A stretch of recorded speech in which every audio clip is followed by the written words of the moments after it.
may appoint deputy ministers to assist any minister in the exercise of his or her functions.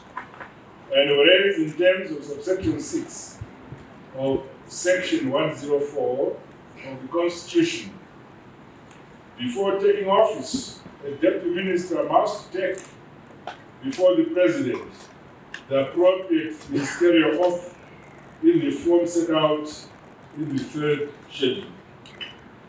And whereas the president has duly appointed you, David Mnangagwa, Monica Mavunga, Emily Jesiah,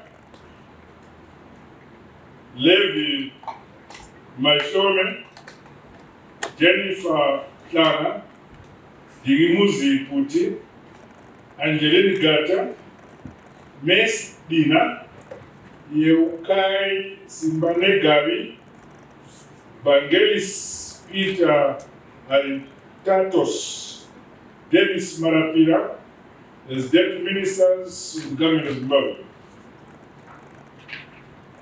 Now, therefore, I, Emerson Mnangagwa, President of the Republic of Zimbabwe, do call upon you all to take the oath of deputy minister.